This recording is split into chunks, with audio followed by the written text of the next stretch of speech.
خبروں کے سلسلے کو آگے بڑھائیں اور آپ کو ایک اہم خبر سے اپڈیٹ کریں کہ وفاقی وزراء نے پریس کانفرنس کرتے ہوئے بلوچ یکجہتی کونسل میں کچھ غیر مقامی افراد نے پتھراؤ کیا ہے اور پولیس کو اشتعال دلایا ہے۔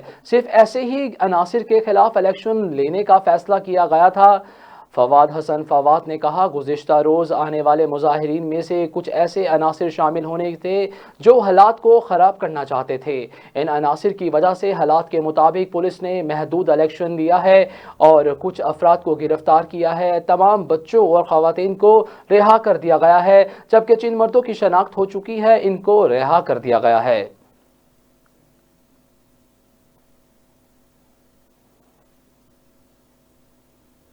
کہ یہ بہت بہتر ہوگا کہ اگر آپ لوگ کسی ایسی جگہ پہ جا کے اپنا دھرنا دیں جس کو ہم فلی طور پہ پروٹیکٹ کر سکے۔ بہرحال یہ جو مشورہ تھا وہ انہوں نے نہیں مانا، اور جب وہ آگے آئے تو پھر وہی ہوا کہ جو لوکل ایلیمنٹ تھا جو اس کو ایکسپلائٹ کرنے کے ارادے سے تھا، انہوں نے اس کو ایکسپلائٹ کیا اور ایک ایسی سچویشن کریٹ کر دی۔ یہ تو میں بالکل بریفلی آپ کو بتا رہا ہوں کہ کس طرح سے یہ واقعہ ہوا۔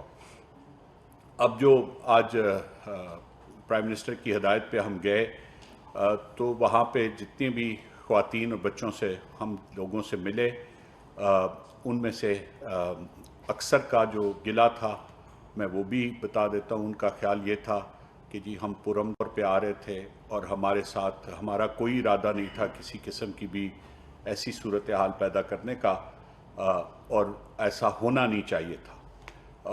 لیکن لازمی بات ہے جس طرح میں نے آپ کو بتایا کہ ہمارا خود اپنا پوری کنوکشن یہ ہے کہ جو مظاہرین بلوچستان سے آئے ہوئے تھے ان میں سے کسی نے بھی یہ ایسا کوئی عمل نہیں کیا، لیکن ان لوگوں نے کیا جو یہاں پہ مقامی طور پہ اس چیز کو ایکسپلائٹ کرنا چاہتے تھے۔